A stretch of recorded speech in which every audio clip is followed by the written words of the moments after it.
It was 1950, and U.S. Navy pilot Glenn T. Farnsworth was in trouble in North Korean airspace in his F4-U Corsair. His squadron, the Stingers, was on its first mission of the Korean War. While trying to avoid anti-aircraft fire, he collided with another Corsair and saw his comrade crash into the ground below. He knew his aircraft would never make it back to his carrier. Even if he could climb high enough to ditch and parachute down, a rescue behind enemy lines was almost impossible. He made up his mind and set course for the Yellow Sea. He ditched over the water and waited in the frigid sea. Surely someone had seen him and would report his location. He trusted and waited for the sound of twin 9-piston 1,425 horsepower propellers. Arriving would be a strange aircraft finished just too late for World War II, but unique enough in its very special abilities to be used by CIA Black Ops and considered to be pulled back into service in 2025. Flying boats have a history as long as that of aviation. They were used extensively in both world wars for anti-submarine patrols, air-sea rescue missions, and battleship gunfire spotting. Iconic aircraft like the PBM Mariner, the PBY Catalina, and the Grumman Goose were integral to submarine warfare and search and rescue operations for the Allies. On the other side of the conflict, the Imperial Japanese Navy deployed the Kawanishi H-8K, considered one of the most powerful flying boats of the conflict. The Germans had the Blohm & Voss BV-238 Viking, one of the largest aircraft flown during the war. However, the post-war era saw a decrease in the use of flying boats. With the proliferation of longer runways, most of them built for the war, the unique capabilities of the seaplane became more of a niche resource. To perform waterborne operations, their design had to compromise aerodynamic efficiency, and with it, speed and range, both of which were increasingly becoming defining features of newly developed aircraft. Yet, the U.S. military recognized that there were specific roles, especially in vast oceanic expanses and remote locations, best suited for a flying boat. With its global responsibilities, spanning from the Pacific Islands to the distant shores of Europe and Asia, the U.S. needed a new breed of amphibious aircraft that was more advanced, versatile, and adaptable to diverse peacetime challenges. Having already showcased their design prowess with the Wildcat and the Avenger, Grumman developed the vision that would become the HU-16 Albatross. Soon after the end of World War II, and even before the United States Air Force became a separate branch of the military, they started looking for a modernized amphibious utility aircraft. The design for the Albatross was mostly based on its predecessors, the Grumman Mallard and the Grumman JSF-6 Duck. However, the new model was larger and built explicitly for harsher weather conditions. To this end, they made it with high-mounted wings, keeping its engines and propellers safe from water spray. This would not only be a newer, bigger flying boat, it had a tricycle landing train and could be fitted with skis for operational capabilities over snow and ice. Its wingspan of 96 feet, along with its keel that ran almost throughout its 62 feet of length, complemented the V-shaped hull, allowing it to take off in 4-foot seas. When the mission called for it, with the addition of booster rockets, that could go up to 8 to 10-foot seas.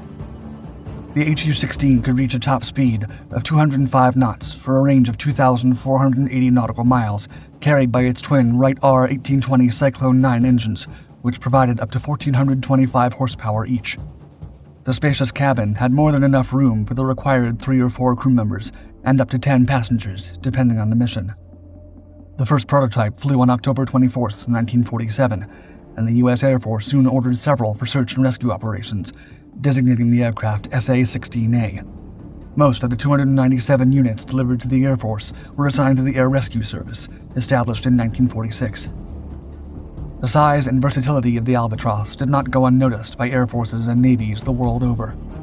Canada and Mexico purchased it for their Air Force and Navy, respectively.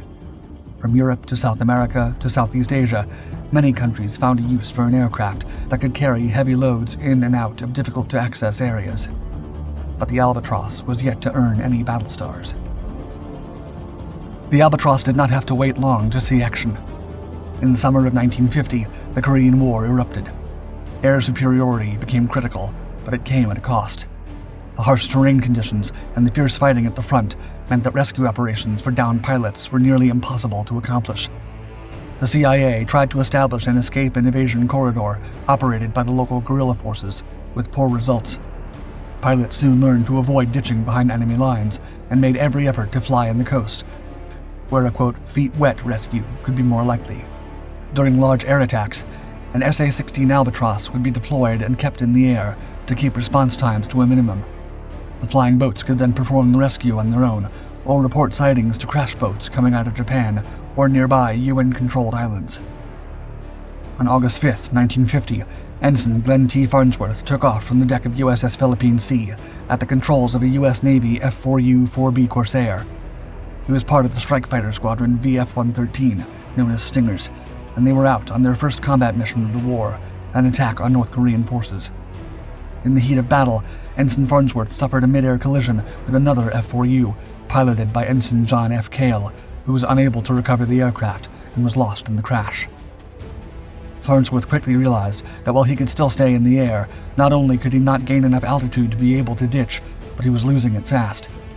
He chose to fly toward the Yellow Sea and crashed 15 miles south of Kunsan Air Base, which had been captured by North Korea 3 weeks before. Other Stingers reported the crash, and the Rescue Coordination Center promptly contacted a Grumman SA-16, call sign Dumbo, to the scene. Captain Charles E. Schroeder of the USAF 5th Air Rescue Squadron arrived with an escort of 3 F-51 Mustangs and landed on the water. Ensign Farnsworth described the rescue, saying, quote, "It was a smooth operation. I was confident all the time I was in the water that I would be picked up, but I was mighty glad to see those U.S. Air Force planes out there." Like Farnsworth, many pilots were confident that an SAR operation was a viable escape route when their aircraft was damaged in battle. The Albatross lived up to this reputation and was credited with rescuing almost 1,000 UN personnel during the Korean War. After Korea, Grumman made a second version, the SA-16B, with a 16-foot longer wingspan with larger tail surfaces and ailerons. These improvements were later retrofitted to the A models. In 1962, its designation changed to HU-16. The Albatross was soon called to action once again. In the Vietnam War, the U.S. military valued the amphibious capabilities of the HU-16 as the Mekong Delta offered a maze of waterways and marshes. The ability to take off from the river provided a host of possibilities, as points of ingress for special operations or rendezvous points for rescue missions. During the conflict, the Albatross undertook critical reconnaissance missions, gathering intelligence and providing vital data to ground forces. The aircraft's ability to land on both water and makeshift runways made it an invaluable asset in the challenging Vietnamese terrain. President Lyndon B. Johnson ordered a series of airstrikes on North Vietnam called Operation Rolling Thunder in February of 1965. As part of this effort, HU-16s took off from Da Nang and maintained a racetrack holding pattern 20 miles off the North Vietnamese coast in 2 shifts, from dawn to noon, and then from noon to sunset, ready to spring into action. These Albatrosses were usually escorted by a couple of Douglas A-1Es. Whenever an aircraft was reported to go down in the area, the escort fighter would fly ahead and fire warning shots at any threats approaching the survivors. When the Albatross arrived, the crew assessed the situation. If there was no immediate danger, they would call in a helicopter to lift the survivors to avoid a water landing whenever possible to preserve the airframe. While waiting for the helicopters, a smoke flare was dropped to mark the location.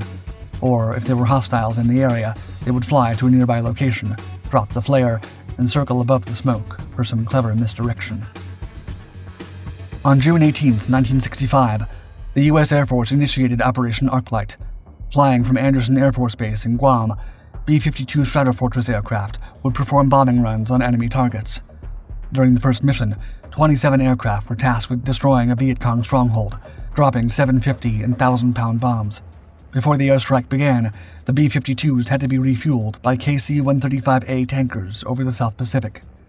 As they waited in the darkness for the tankers, 2 bombers collided and fell to the sea. Of the 12 airmen involved in the crash, only 4 survived and were picked up by an HU-16A GR Albatross. The seas were rough in the middle of the night, and the aircraft was damaged during takeoff. But the Albatross would not go down without a fight. It flew long enough for the crew and rescued airmen to be transferred to a Norwegian freighter before sinking. On November 1, 1965, Captain Dave Westenbarger and his co-pilot, Captain Dave Wendt, were near the end of their shift aboard an Albatross and were heading for Da Nang. Suddenly, they received a report of an F-101 Voodoo shot down nearby. Their escorting A-1s rushed to find that the downed pilot, Norman Huggins, had swam ashore to an island and was chased back into the water by North Vietnamese forces with nothing but his .38 pistol to defend himself. Captain Wendt jettisoned their external fuel tanks to ease the water landing. The left tank got stuck, but they prepared for their approach anyway. Fortunately, it fell off when they slowed down and lowered the flaps. They took enemy fire from 2 sampans near the shore. The A-1 pilots destroyed the lead boat with rockets, and the second sampan fled as the Albatross's propellers shredded the debris. Huggins was not yet in the clear. A North Vietnamese soldier was swimming toward him. Pararescue jumper, Airman First Class James Plyman, emerged from the HU-16 and pulled him into the aircraft. They all returned safely to Da Nang. Airman Plyman would unfortunately be lost in action 4 months later, attempting to rescue an F-4 crew. As the Vietnam War progressed, the role of the Albatross was gradually taken over by cargo and reconnaissance aircraft like the HU-25 Guardian or the HC-130, and SAR missions were performed by more versatile helicopters, which were rapidly gaining the military's favor, such as the HH-43B Husky or the iconic Bell UH-1D Huey. The U.S. Air Force continued to utilize the Albatross for search and rescue operations well into the 1970s. Its unparalleled ability to land on both water and rugged terrains made it indispensable in remote areas where traditional aircraft couldn't operate. The U.S. Coast Guard, safeguarding America's coastlines, also harnessed the Albatross's unique capabilities. Notably, the Albatross played a pivotal role in anti-drug smuggling operations.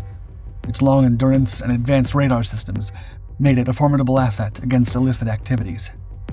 But the Albatross's journey didn't end with its military service. Several were even painted all black for Air National Guard Air Commando group missions that remain classified. These aircraft were strongly linked to CIA Cold War operations. The U.S. Air Force put their last Albatross in a museum after breaking an altitude record of 32,883 feet in 1973. The Navy decommissioned its last HU-16 in 1976, followed by the Coast Guard in 1983.